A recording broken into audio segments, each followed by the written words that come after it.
This is the very first EAMC at home session, pivoting your venue, marketing during a pandemic. I'm Dave Rettelberger. I am Director of Interactive Marketing for Columbus Arena Sports and Entertainment. That's a Schottenstein Center and Nationwide Arena in Columbus, Ohio. And I'm also lucky enough to be president of EAMC and all the fun we're going through. So first of all, for all the first timers, for the folks who've never been out to the conference, hello, and so glad you could join us here today. We are a group of marketing professionals that really cross the scope of the live entertainment industry, focused on network, educating, sharing trends and ideas, not only as the event and arena marketing conference, but also, involved in the success of the live entertainment industry, which, is such a key focus for us right now. And we're glad you're able to join us today, and we hope to see you out at our next conference. If you're one of our long timers or you've been to a conference, we miss you. I wish we were all together in person, especially next month as we get to that point. But the value of the conference and the networking that we do, and hopefully you've had a chance to reach out to somebody, whether it's through the Facebook message board or through picking up the phone or an email to talk about a challenge that you've had, and use those connections that you've gained through EAMC. So before we get started, I did want to address just a couple of housekeeping things. I'm sure you probably saw the email that we have postponed the conference, not a big surprise. And what's next? What's going to happen? Where are we going to be in 2021? Well, that's what we're working on. We are working on that for 2021 and 2022. We had contracts signed, and we're working through those with the cities and the hotels. And as you can imagine, there's not a lot of people at the hotels right now to do those negotiations. So as we are figuring that out, we promise to let you know as soon as we know. So we just ask you to please be patient, and we'll share that with you as soon as we can. Now, speaking of being patient, today, we're gonna ask for your patience. We are making this up as we go along. A lot of us who have been in the marketing business for a while are stretching those learning muscles in ways we haven't had to. I didn't even know what a Zoom was a couple months ago. So we're trying to figure all this out. We're gonna have some bumps in the road, and we appreciate your patience as we figure all this stuff out. So how's this gonna work? Well, we have the session today, and about another 2 weeks, we'll do another session. Today is, obviously pivoting your venue marketing during the pandemic. And for folks that are working in venues or alongside venues or in this industry at all, there are a lot of great options out there that you may have discovered. But we also have a good segment of our team that, they've been furloughed or they're out of work. So that's why our next session is going to be, about optimizing your influence on LinkedIn. That's going to be May 21st. And if you don't have those details, you want more information, you can check out the EAMC website. The link is there. And then after that, in another 2 weeks, we'll do another series of sessions. That's the week that would have been the conference. So we're looking at some ideas, and that's where you come in. We need your help. We need your suggestions. Do you know a great speaker? Are you a great speaker? Again, reach out to us through the EAMC website. There's a little contact us button there at the end of the site. And we would definitely love your help there. Facebook message boards are also a great way to go for quick communication with folks. And, if you have a need of something that you're running into short term, that's a great tool that you can use. And we will send that link to you in the survey that you're going to get after participating in today's session. So keep an eye out for that if you haven't already joined. And again, I apologize for this, but a couple quick announcements, and then we're going to get started. I do need to say thank you to a few folks who've been working so hard. I mentioned it yesterday to our team. We've never worked so hard to not do an event. And I know all of you out there know exactly what I'm talking about through cancellations and postponements and all those kind of challenges we've had. It's a lot of work sometimes to not do events. And so I need to say a special thank you to the whole team in Minneapolis, St. Paul on the ground, our EAMC planning committee, our board of directors, and a few folks coast to coast who've been working, Kirk Wingerson and the agenda team, Kirk down there in Orlando, helping putting together all these sessions for us, Kim Allen in Sacramento, who has been dealing with our lawyers, our legal team, and all our money stuff, Paul Hooper and the communications team, Paul in Lexington dealing with the website and social media and our e-blast, Jess running Hartwig with Ticketmaster, taking care of our sponsors, whether it's BYP or Carbon House or all the number of sponsors that have been such a key part of EAMC over the years. Kate Clark with Bryce Jordan, keeping us all on track. Shelby Thompson, our conference planner out there in Massachusetts, kind of, again, taking care of a lot of those legal details. Sheila Francis, our past president in DC there, who weighs in and gives me a lot of her wisdom to keep this thing rolling. So that's it. Now we're ready to get started. I appreciate your patience while we get all the info out there. And I want to give a big thanks, one more thanks to a woman who's been a big element of putting this whole thing together, especially today. She's a former president, and she's our moderator today, Vice President of Communications for Nederlander Concerts. Over 2 decades of entertainment. How's that possible? She must have started when she was 12. Anyway, let me go ahead and introduce the fabulous Vanessa Kromer. Well, thank you, Dave, so much. I am thrilled that we are launching EAMC at home, and that so many of you have joined us today. We know that you have many webinar options, and we are happy that you chose us today. So thank you so much. In true EAMC fashion, we hope that all of you participate. Make sure you ask questions throughout. And I know that you're probably already all chatting and reconnecting with friends. So please be active. And again, to reiterate, this is our first webinar. So please be patient and forgiving. Like a friend just told me recently, the more imperfect it seems, the more perfect it is, because this is the reality that we're living in right now. And what an unbelievable reality it is. I know many of us are challenged daily with working in our new normal. Not to mention the emotional stress from all of this. Some of you have been furloughed, or your longtime colleagues have been furloughed. Many of you are having to homeschool children at home plus work. People are anxious about their health and their finances. They're feeling restless and tired, not to mention that everything takes longer and it's just so much harder, and we're not even selling tickets. So this is what we are having to deal with, and it's a lot. And we've all had to make huge adjustments.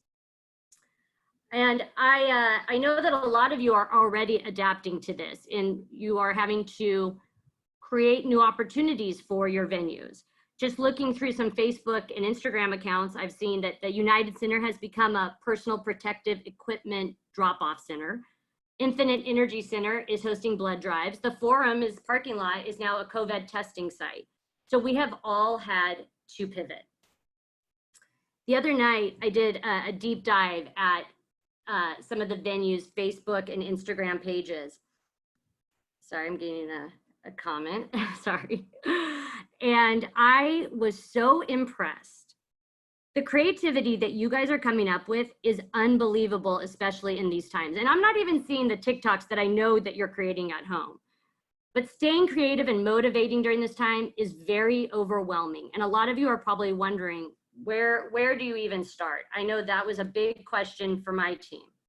So I'm really glad that we have a great group today joining us to give us a little insight, maybe a little motivation. I know probably some of you are feeling burnt out already, and maybe you just need to start. Maybe you don't know where to start. So joining us today, we have Sean Robinson, who is the director at Versus Creative, a marketing strategy and creative agency out of LA.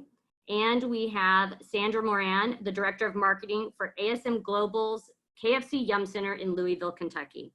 So welcome both of you. And Sean, I'm gonna have you get off of your mute and join us. Sean, tell us kind of what you were working on and what happened when everything shut down. What did that look like for you? Yeah, it's crazy.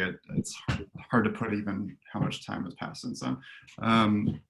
You know, when this thing sort of started kicking up in March, we were in the process of getting ready to head to the desert for Coachella and Stagecoach, which are 2 festivals that we work on here in California, you know, throughout April. And, you know, I was also working with Rage Against the Machine, who just had their reunion tour coming up.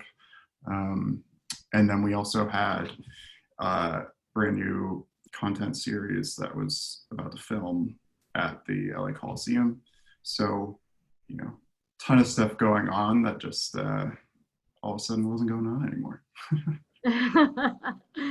Definitely, we can all relate to that. And Sandra, I'm going to now ask you, Sandra Moran from KFC Yum Center, tell us a little bit, what were you working on when everything shut down March 12th?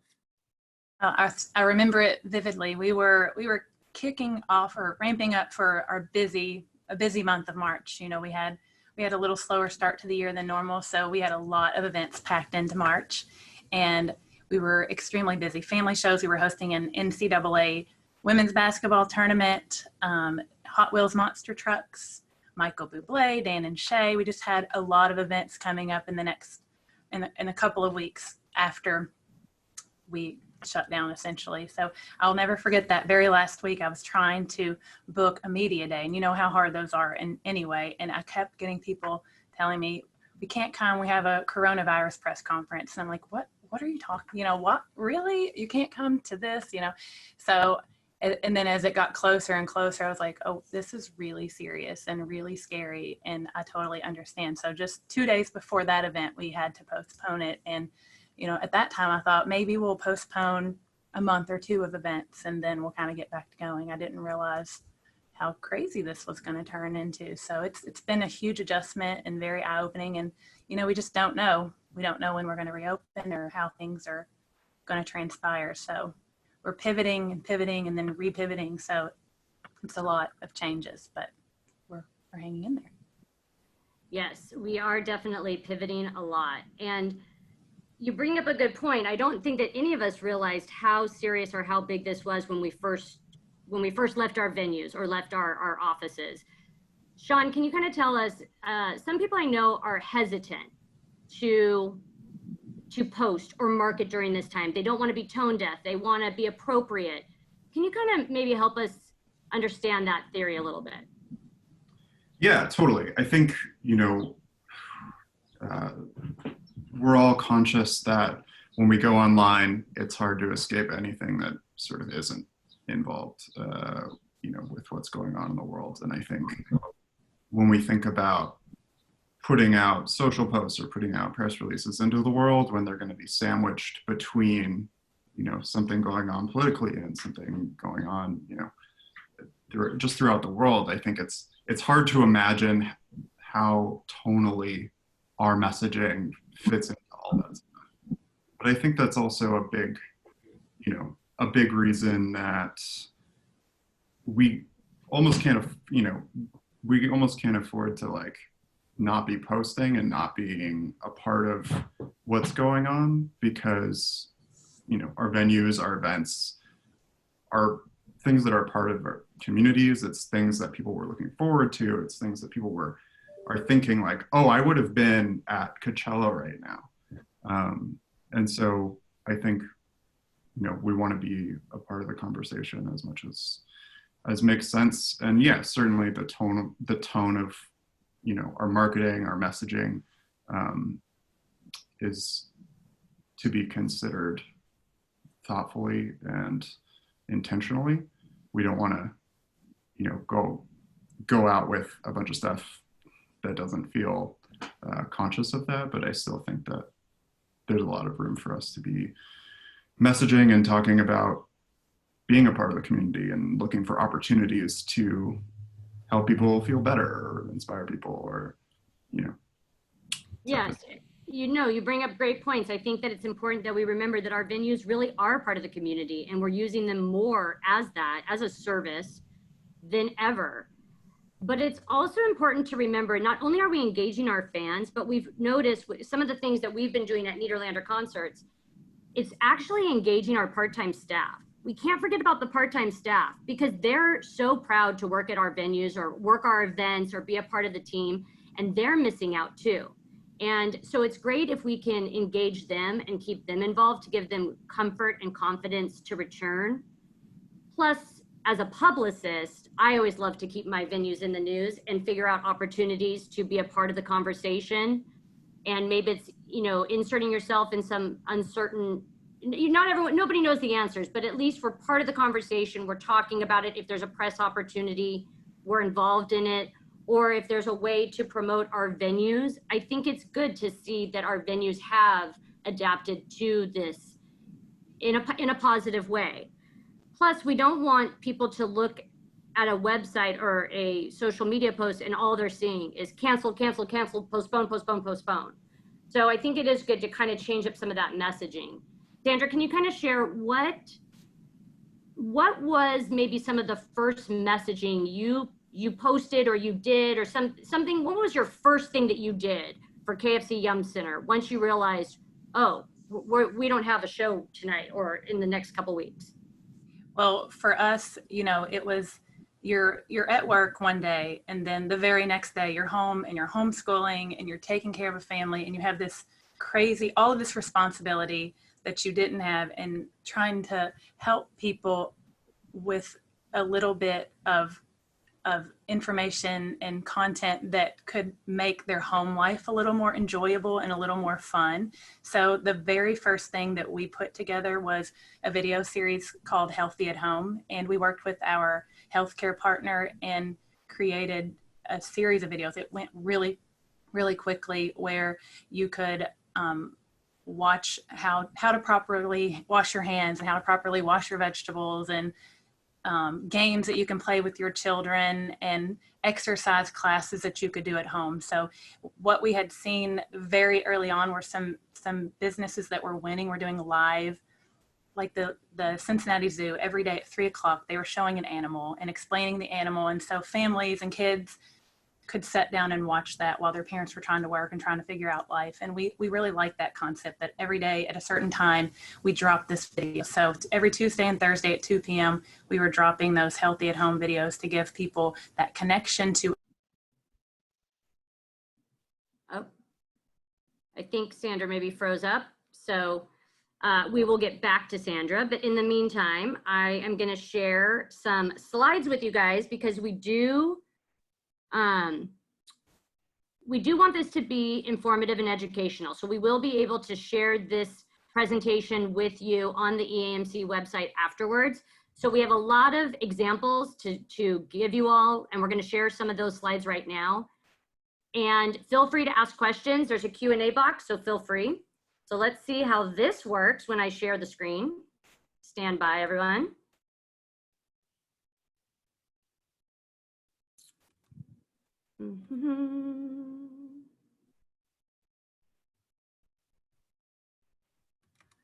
Am I sharing it? No. Sean, do you have anything to share while I figure this out really quick? Because it says, let's see.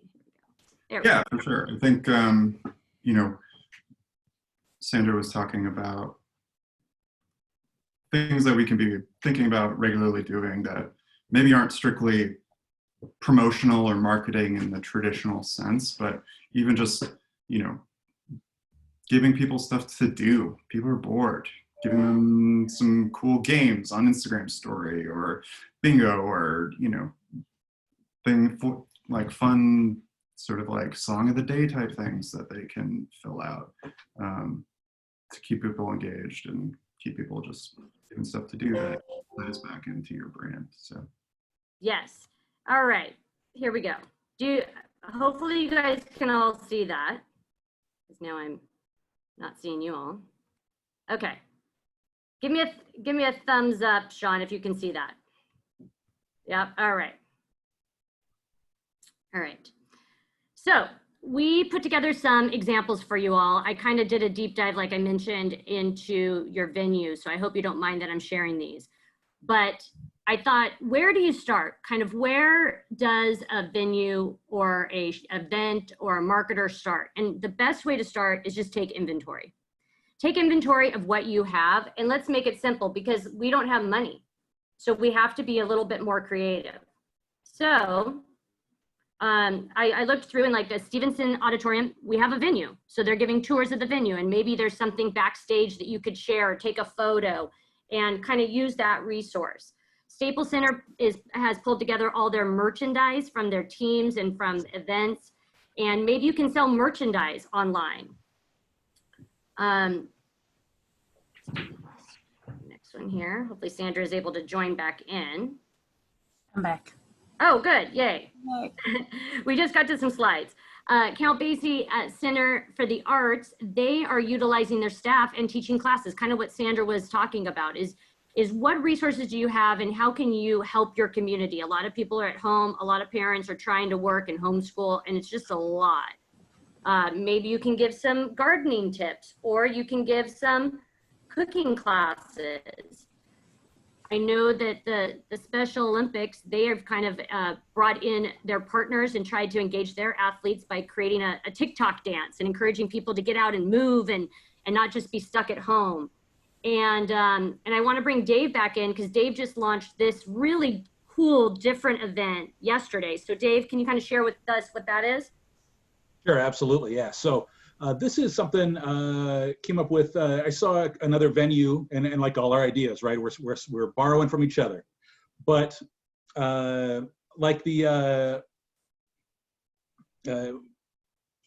people sharing great rock books was from their staff or from the just great ideas for reads while you're at home. And so from here, what I thought would be kind of cool to do would be to reach out to some people in the community. Some of our favorite, you know, again, it can be media folks. It can be, right, this example here that we started off with was one of our TV anchors, but it can be, you know, local radio folks or your house photographer or anybody, right? And so just ask them to submit a short video. They can text it to you, right? So there's no cost involved, and they just hold up their favorite rock music book and share it with you. And then you're able to post it, you tag them, you tag the news source, or the, you know, like in this case, I was able to tag the CBS affiliate. They shared it on their social. This anchor shared it on his social. So again, now it took our venue messaging and a little video that somebody could text from home, and we were able to then share that and create a great little viral piece. So again, which is something we started really easy, really simple, no cost. You just gotta, you know, reach out to some of your good media folks and get them to participate and send you a little video. So kind of fun idea. Reads that rock is what we call it. Very cool. And I have a question. So either panelist, if you'd like to answer, I have a question from someone saying, based on subscriber retention, is it worth drafting a weekly, bi-weekly newsletter during COVID? Maybe like an email blast? I wouldn't say weekly. We're trying to stick with a monthly e-newsletter for subscriber retention, because if you're not doing your e-blast at least once a month, you're going to be considered spam for a lot of people. So they will stop receiving your newsletter once you start marketing again. So we're sticking with once a month. You can do more often than that if you have the content or if you want the expense, but we are at least doing once a month to our full database, and then some other ones in between that go to a segmented list if there's a need for certain shows. But that is a really good point. I think it always goes back to, like, are you giving people something to make them want to open the email? And if you can do that consistently, however consistently that may be, that feels like the right move. It's like, if you're giving people the opportunity to view content that's, you know, maybe it's from the archive, but it's the first time it's been available online, or, you know, you're planning Instagram lives with artists, or, you know, you have stuff to keep people engaged, that's probably the best bet. I guess I thank you. I guess our screen is a little bit funky, so I'm trying to figure out the screen, but hopefully you guys can see how it's looking. Hopefully it's looking better now. Again, we will share these examples on the EAMC website afterwards. Okay, another thing you guys can do is, like I mentioned, cooking classes. Try to see if this is working out better. Still gray box on left side. Okay, that gray box is me. I see what you guys are seeing. Is that better? Hopefully that is better. Okay. Let's see here. Hopefully that works. So basically, I can tell you that for the City National Grove of Anaheim, they were already doing cooking classes for clients. And so we kind of incorporated that into a block party series where we now have music on Tuesdays and we have culinary experiences on Thursdays. And this was something that the venue was already doing, and we just took it virtually. All right. This is also something that you can do when you're trying to get back into your reopening phase. We're working with our chef at the KFCM Center to do some cooking videos, and we haven't figured out exactly how we're going to do those, but I love the idea where this was tied to Cinco de Mayo, because we could tie it to some other national holiday. You know, there's always official, you know, hot dog day or hamburger day or whatever, and you could have your chef create some kind of dish that you all serve at the arena to post maybe on those special days is just a way to engage people as you're getting closer to reopening, or if you're launching a new menu, maybe that's a fun way to share that. And I know Comerica Center, they are actually offering meal kits that they're selling for anybody that wants to buy family prepared meal kits. So there's a lot of different opportunities you can do with what your venue already has. Another great thing, and I'm going to have Sean speak to this, is just utilizing old photos and soliciting memories. Sean, do you want to kind of talk about this? Yeah, sure. You know, I think when we think about social media especially, which is where most of this stuff is happening now, you know, the easiest place to look for stuff, right, is in your tagged photos. It's what people have posted over past few years even, and finding cool content that you can repost. Like you said, going out to partners, you know, whether that be radio stations, TV stations, photographers you worked with, for cool content and getting that use. I think, you know, when we talk about marketing and doing some of these online activities, whether that be cooking classes or stuff like that, I think that there's a lot of content that can speak towards what's happening right now that can be repurposed, whether that be simple on this day in history type posts, or like holidays, like you said, you know, what is some content from past Cinco de Mayos or past 4th of July's, or is that even just like a photo of fireworks? And just using everything that you have at your disposal, even when it doesn't have to be super specific. I think, you know, when I think about, you know, right, we would have just been in the desert for April for Coachella and Stagecoach, digging through some content that maybe we didn't use in past years, and just using this as an opportunity to roll that out. So. Yes, and I do have another question for either one of you. How do you continue to engage on social media when your organization has had to temporarily lay off about 100 staff and do not have currently part-time staff to help? Trying to keep tone in mind, it makes me slightly hesitant with what we should be posting on social. So you're asking, just because so many people at the venue have lost their job or laid off, you want to be very cautious of what you're posting. Is that what the question is? Yes. I think it's, you know, they still want to be connected. You're posting for the entire community and for your fans as well. And I think you need to stay connected and be socially responsible. I mean, there's a video, I think we're going to show it later in this presentation that we did, that was all about how we miss our fans and we miss our staff.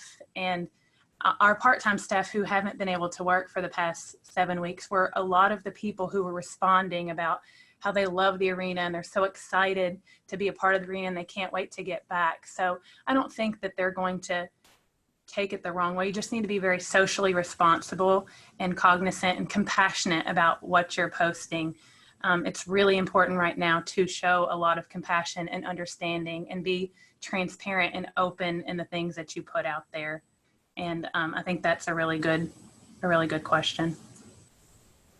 Definitely. Yeah, I think there's a lot of room for, you know, bringing the community together as part of the community and talking, you know, even just talking about moments that you loved at your venue, whether that be, you know, the favorite concert that you've seen or, you know, worked, and just talking about moments and the experience of what makes your venue great, because everybody's looking forward to us being able to get back to some sort of normal.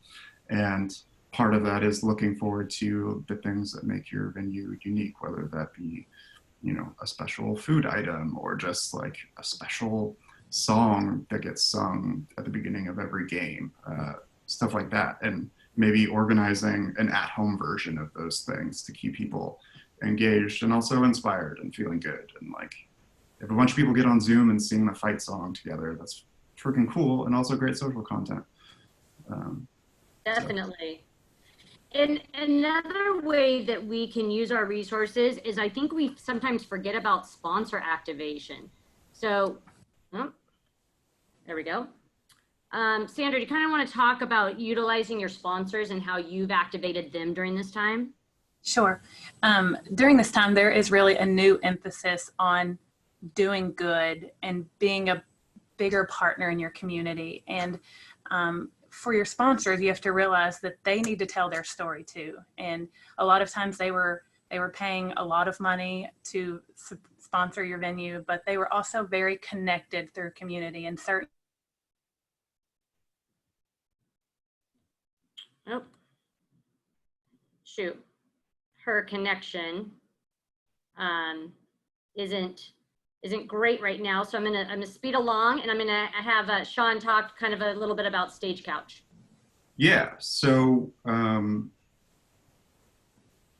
pretty quickly, once we pushed our October festival or our April festivals to October, we were thinking about what could we do around those original dates that the shows were going to take place. And we're lucky in a way that over the past years of Coachella and Stagecoach, we've had various live streams, and fans took to calling staying at home and watching the live streams Couchella, and you know, I don't know if I'd heard Stage Couch specifically, but it was kind of a thing that we never really acknowledged ourselves, but it felt like if there was ever going to be a time for us to do a Couchella or a Stage Couch, that this was the time. And so we leaned in pretty hard, especially with Stagecoach, where we ended up going out and incorporating partners like SiriusXM, another handful of sponsors. We went out to all the artists on the lineup, and we ended up doing, I think, 14 or 15 Instagram lives throughout the weekend with artists that are on the lineup. And I think probably 24 or so artists recorded brand new acoustic sets from their homes to be broadcast on SiriusXM throughout the weekend. And so those original dates, we ended up having 3 days of a ton of stuff going on, a bunch of stuff to talk about. And I think, having those partners involved to help tell that story and to help, communicate empathy to our community was a big part of that. I think the artists being there each day. We did a cheers at 5 p.m. where an artist got on the stream and was just like, everything's crazy right now and it sucks, but let's all cheers and listen to some country music. And there's something to be said for music helps people get through shit and makes people feel better. And that's, a really cool opportunity to bring people together and have a little country medicine. So we went and did it up pretty big. And I think it was partly just like, we got to try some new stuff. And it was exciting to try some new stuff and take some risks, and a lot of it worked great. Some of it was just okay. Every once in a while you had an artist go maybe a little rogue, post something on the Instagram feed that they shouldn't have, but you just archive it and you move on. So and it's a little bit of a trial and error for all of us, but I mean, just the creativity. And I know I've seen a lot of these kind of home pub crawls and fun ways. And I think bringing some of those and adapting them to your venue is just fun. And it gives everybody a break, because there is definitely some COVID fatigue. And these are these opportunities to give us that little bit of a break. And I want you to kind of share this fun little photo we have here. Oh yeah. So yeah, when I think about bringing people together in the community, I think about the things that make our events and our venues feel feel special and feel unique, and things that people really rally around, and the culture of the experience of going to stuff. And an example that came to mind when I was just putting together a couple of examples was past couple of years, we worked at a festival in Minneapolis with rhymesayers called Soundset. And before I'd ever been, they kept talking about these cookies, Sweet Martha's cookies. They're these chocolate chip cookies. People are crazy about them, all this stuff. And I was like, yeah, okay, the cookies, they're like cool or whatever. I don't know. I didn't get it. And I was wrong, because these cookies were like headlining the festival, basically. There was a line around the block, and it's just kind of this cultural thing for the local community that these cookies are only available at the state fair every year, and then also one other time, which is at this music festival. And so, you know, something not being a local, I underestimated the power of this thing that maybe didn't seem that special, but to people that are in the community is like freaking amazing. And, you know, if I were a venue that had something like that, I would be looking at opportunities to say, like, this is a thing that people are really passionate about. How can we get cookies to people right now? Or even if it's just posting a post that's like, you know, man, I could really go for some Sweet Martha's right now. I think would be really effective and engaging and be something really relatable to the community. And that is a great thing. We need to remember too, our partners. And I know that there isn't a lot of money right now, and we're trying to do everything for free. But if you do have amazing cookies at your venue or in your town, and you can send them to the media hasn't been able to stop. A lot of them are furloughed, but a lot of the TV stations are having to work harder than ever. And if you can do something great, chances are it's going to be a really positive message for your venue. And maybe we need to start thinking about kind of supporting our partners, and not what they can do for us, but how we can support them as well during this time. And that something like really exciting and cool is to be able to say, like, in an ideal dream world, what's something really cool that we could do right now, and almost start from the endpoint and work your way back and say, like, we want to be able to do this for our community. How can we go to our partners and figure out how to incorporate them and make something happen? Yes. And another thing now, I think in the past, we've always been a little bit nervous about, you know, resharing or reposting content, but now in this day and age, we should be able to do it. And I think, how do you keep track of all that? Sean, do you kind of want to talk about like suggestions on how you can keep track of all this information? It's so overwhelming. It is, yeah. I mean, we use a calendaring system, and I think for all of our projects, and probably everybody on this used calendaring in some respect, right? But just looking at the next month, 2 months, 3 months, where you look at maybe things that were going to be happening. You also just look at historical dates. You look at holidays, birthdays.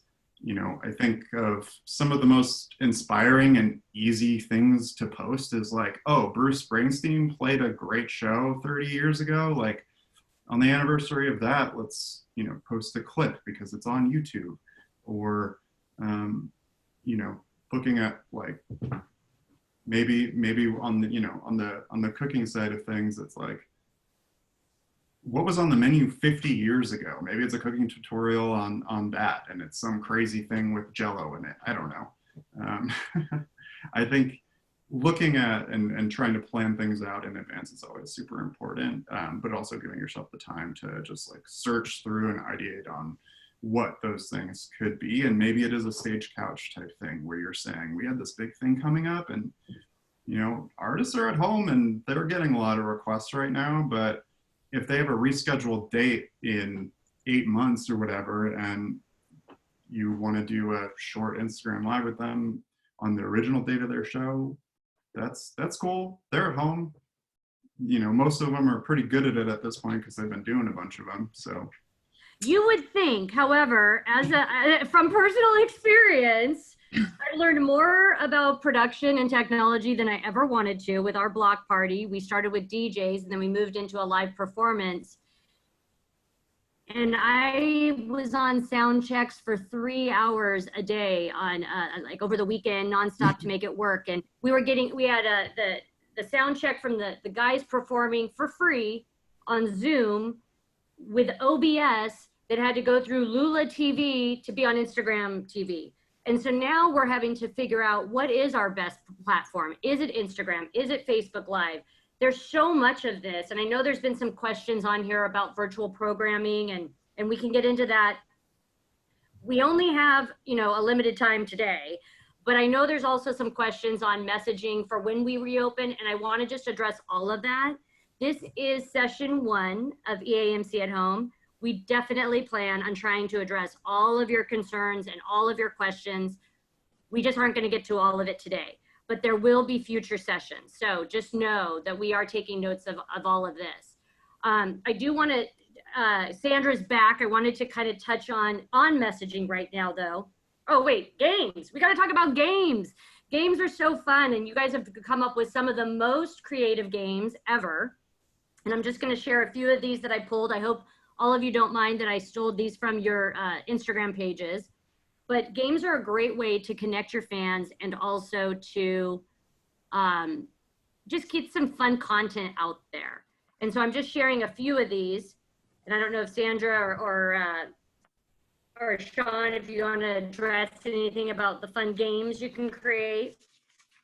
Yeah, you know, I think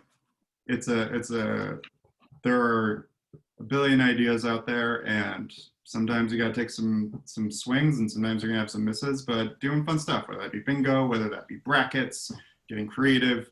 I made a mic madness bracket where I pinned all the mics that I could think of up against each other, regardless of medium. I think, you know, having fun, and, you know, whether it be Instagram story or feed, I think a lot of that stuff, you know, ideally ties back to your brand and what your venue is about. But I think that's a really fun option to explore. I would also say that for a lot of this stuff, you know, a lot of us don't necessarily have a lot of budget, or, you know, maybe we don't have designers on hand, but like there are so many templates online. If you Google whatever and then template, it's going to come up with a billion options. So, you know, I think a lot of folks are definitely going to be getting creative that maybe normally wouldn't be run around in Photoshop, but that's a good point too. I think a great resource for people is Adobe Spark, which is kind of like Photoshop with training wheels. It's totally free. It's online. It's super easy to use. Templates for everything, free stock photos. They're not paying me. I'm just saying it's a great resource. And we will list some of these free resources for all of you, because I know we have such limited staff. I'm super lucky that Kim, who works with our team, she took a Photoshop class the first week of quarantine, and she's been basically our graphic designer during this time. And we're so lucky that she took that upon herself to learn. Another great thing to do right now is to recognize all the graduating seniors and kind of figure out what holidays, if it's a fun holiday. I know National Wine Day is coming up, and there's always National Pizza Day, but seniors are graduating, and this sucks for a senior. I would be so bummed if I couldn't walk or go to a grad night. I would have been so bummed. So I want to share really cool tonight, if you guys want to tune in, Kate Clark shared that the Bryce Jordan Center at Penn State, they have a ton of students. They're doing a virtual show tonight, and they have guest speakers. They have some celebrity performers, and they're encouraging all of their graduating seniors, college seniors, to join in. And then the Sprint Center is doing something super cool about spotlighting seniors. And it's just kind of, you know, graduating school, favorite artists, plans after graduation, just kind of like memories, just to engage these kids. Because we have to think about, that's the hard thing with marketing, is, you know, you're never just marketing to one demographic. You're marketing to everybody. So whether it's putting up a coloring sheet for that 5-year-old, or teaching a cooking class for maybe a family, or celebrating a senior, you got to think of everybody. And the best way to do it is just start.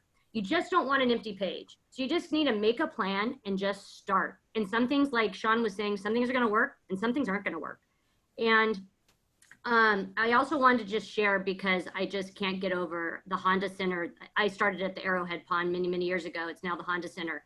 They have converted their box office, and now they are giving out wedding licenses and marriage certificates. And this photo is running in the LA Times. Scotiabank Arena is feeding 10,000 meals a day to support frontline workers. I just am so inspired and proud of everybody and what they have pivoted to and what you guys are creating and sharing. It's really, really great. So keep it going. And if you need that inspiration, just start Googling and start looking at different venues and different events pages to get inspired and to get ideas. And then I want to get into Hometown Heroes. So Sandra, you are back on. I know it says Vanessa Kromer on there, but that's okay. It is Sandra. Sandra, can you tell us a little bit about this? Because this is a really great program. So we were trying to find ways to really connect to our community and work with our sponsors. Your sponsors want to tell their stories too, and your financial partners are very community centric. So any real community idea we have, we've tried to tie in one of our financial partners. And so we just ran this. It's a 4-week series where people can nominate someone who's making a difference in the community, whether it's someone who is taking free photographs or someone who's donating a lot of PPE or making masks or whatever. We had hundreds of people nominated so far. It's still going on. And this was just our 2nd week winner. It was a young lady who is a college student who's taking free senior pictures for students who might not have been able to get their pictures taken because of the coronavirus. So it's been a really good feel-good piece and a great way to connect to our fans in our community. It is really great. Highlighting what artists are doing. If you have, artists that are have dates coming up, maybe they probably got rescheduled or they're going to get rescheduled. Artists are doing so much right now. They're all stuck at home, sharing what they're doing, even if that's just live streams. Something that we've been doing is making templates so that anytime we see an artist doing a live stream coming up or doing something, we can just share that to our story super easily with the template. And then artists end up sharing what we post about their thing.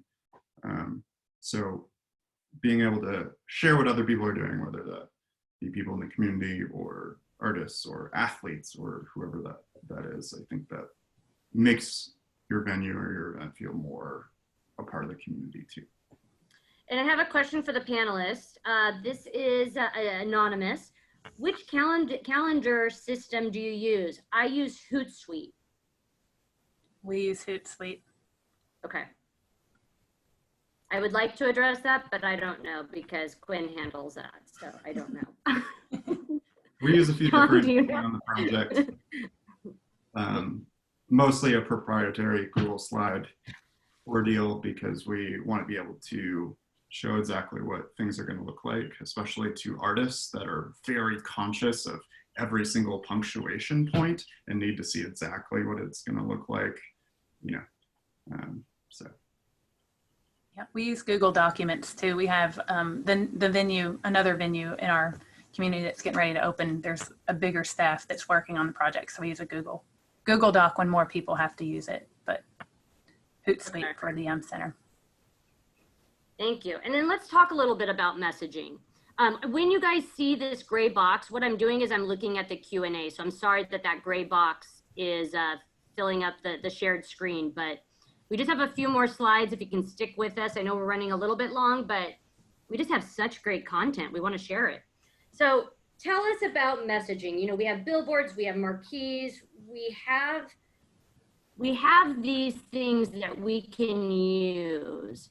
And Sean, what's the thought behind this? It's been emotional. Yeah. Shout out to the homies at Golden Voice that work on a lot of these venues that do a great job. I think, the Fonda is one of my favorite venues, certainly. And how dare you, Sean? I live in LA. We don't, just kidding. And, I think this message speaks towards the community, especially the community of people that go to shows at the Fonda, because the message that this is sending is that we're all experiencing this thing. And even though the Fonda is a venue, it's a building, you know, that empathy and that experience, whether that be to the people that work there or just people that are going to shows there all the time. That's this communal message. And it's specific to the voice of that particular venue in a really authentic way. And I think that every venue is going to have its own voice. And this is probably a great time to maybe put in some hours honing in on that voice and really like explicitly detailing out who this character is and who this voice is. But all that ties back to the way that you message on social. And this is I think a great example of speaking to towards your community from the voice of the venue. And that's important because we're not suggesting that you do all of this. It's too much.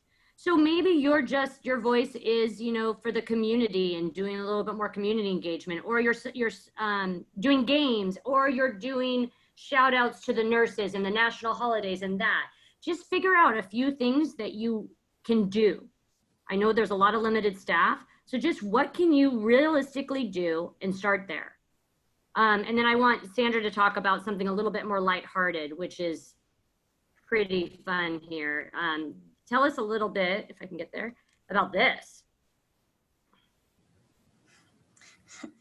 So this Lynn Family Stadium is a new USL soccer stadium that was supposed to open in April of this year, but it is delayed. And the voice of that, it's the soccer team has always been extremely fun and really funny.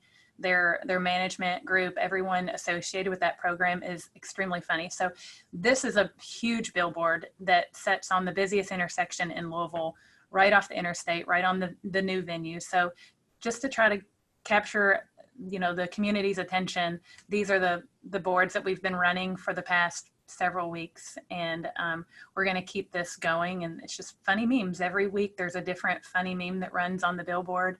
And the community has really embraced it and liked it, and the media has picked up on it. And it's been good for the venue that isn't even open to kind of stay in people's minds. And that's what we want to do with the content. Your goal right now is not to sell tickets. It's just to stay top of mind and stay connected to the community however you can. So if it's through funny memes, if it's through funny posts, whatever, like Sean said, whatever your voice is, you need to find that. And you need to really interject yourself as much as you can throughout this time. And I know a lot of you don't have staffs and you don't have teams, and these were not really created. These are things that, I mean, that were really easy to create off things we found online. So simple is best. And earlier I didn't get to talk because my screen was going bad, but a lot of times there's hesitancy. I'll kind of step back to the live streaming, the virtual streaming. There's hesitancy for venues to share a lot of content in the industry that's not directly related to their artist or their venue. And now is a time to really explore that a little bit more and be a little loose with your guidelines on posting a live stream for a show that you don't have on your calendar, something that you might have had in the past, or something that you've never even had before, because you are the connection to the music industry in a lot of cases locally. So you want to be the expert in your community, and you want to keep pushing out information, whether it's live streaming, whether it's information about Lady Gaga being socially responsible or donating money or whatever it may be. Just make sure you are that voice in your community. If nothing else, reshare content that's already existing. Going into that, as you guys all see my screen here, I want to share this video. Hopefully you guys can hear that. Life is made of memories. And memories are made of passion, joy, and triumph. It is the experiences that create these memories that connect us to one another and make our lives more complete.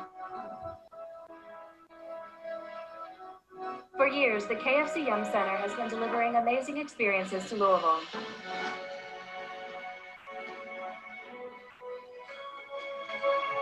The biggest names in music, the greatest moments in sports. We miss our fans, our athletes, our artists, we miss you. Soon our seats will be filled. More memories will be made. And you will get to enjoy the moments that make life special. But for now, we will support our community and each of you by encouraging the church to host and sharing our compassion for those impacted by COVID-19. Stay safe, and we cannot wait to welcome you back and deliver even more amazing experiences.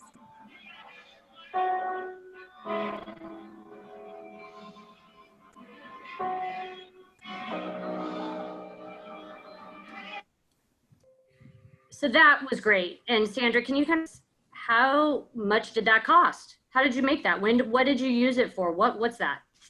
Sorry, it was a little splotchy coming through. Maybe we can get you the real video after this, but you know, we wanted to create some emotionally uplifting content to connect to our fans and to tell them how much we miss them. And this was fully created in-house. I'll have to share Charles Wilkerson. He's on the call. He's an amazing member of my team. We're a two-person team with 3 venues, so he carries a lot of weight, and he's had to teach himself how to make videos and how to do graphic design in his role over the last few months. So he's completely self-taught. We got a lot of the video content. I know as a venue, you may not even have video footage in your files. So we got the game footage and the drone footage from our tenant, our team, the University of Louisville. We got the concert footage from local television stations who had been approved to shoot some shows that had the rights to use that content. And then he just created it in an Adobe program, and he did a fantastic job. There is in the state of Kentucky, the governor has been pushing venues to go green and light up green, and we couldn't do that because our venue just has no ability. So we wanted to light the inside of the arena green and make this compassion video. And it was shared on our social channels and our YouTube channel, and it's just a really great piece. And we're going to make another video similar to this with our 10-year anniversary. And so it's something that if you don't have video making skills, there is a lot of software out there that's really easy to use. And I'm sure Charles may give you some tips. He just learned he's taught himself on YouTube, basically how to make videos, and he did a phenomenal job. So yeah, it's great. And using the TV station's footage is absolutely brilliant. I love that. Tell us, there's a question here I see in the chat box from Tina Suka. Hi, Tina.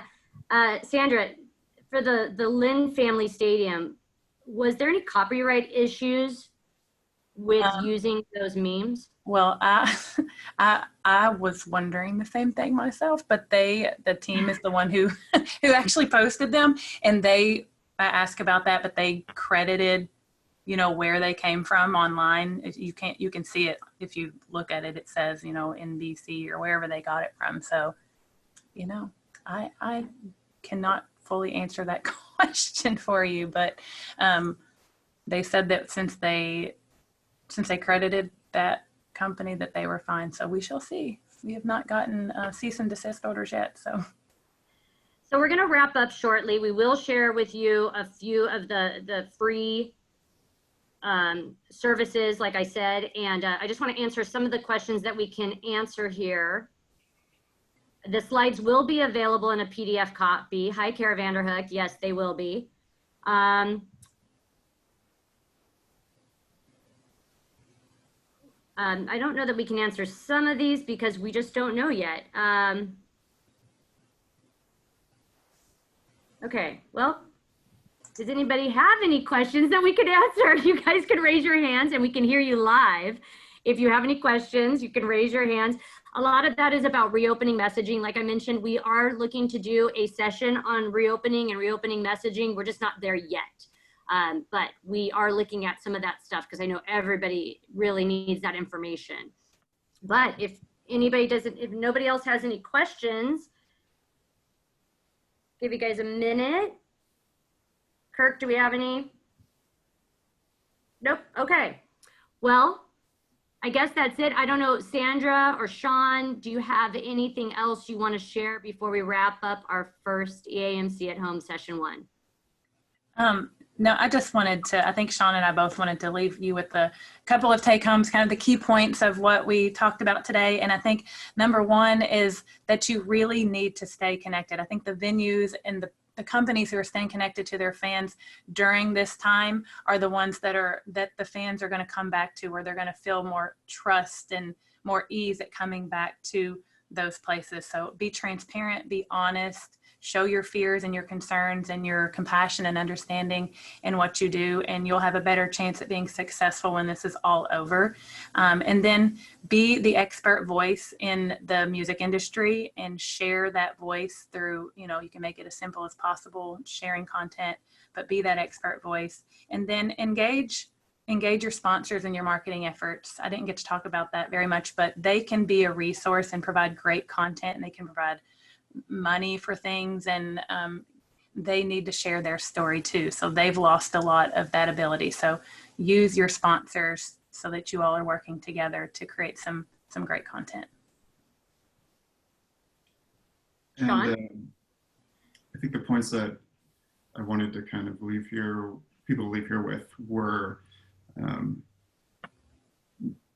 ensuring that you're speaking towards the culture of your venue, the culture of your community, speaking as a member of your community. This really is we're all in this together. We all want there to be music and sports and the events that we love going on.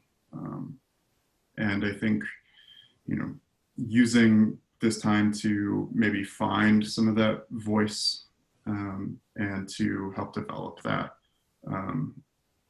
We're all used to running around with a show coming up tonight and another one getting announced at 7 a.m. tomorrow, and all these things flying at us, ad mats galore. And I think maybe this is a great opportunity to use this time to say, what are some kind of things we can do as a venue that are unique to us that we can talk about and post about and engage our community with, that we maybe are a little bit caught up in the day-to-day to do in other times. And I think, lastly, just being, using the resources that are available to you, whether that be historical content, content from partners, or just content from fans, and putting, maybe it's putting together a compilation video of a bunch of fan clips, and people, I think now more than ever, are more than down to share their content with the community. So Yes, and there is so much. I mean, I just get inspiration from seeing ads on TV. I'm not Apple and I don't have any money, but I could probably take photos of people holding up thank you signs on my phone and put something together. We're all having to really think outside the box, think outside the arena, and come up and be creative and try to not get so overwhelmed. And I really want to thank our team. I want to thank the EAMC people for making this, the EAMC committee for making this happen. I really want to thank Sean and Sandra for your insight and your guidance through this. This has been really, really great.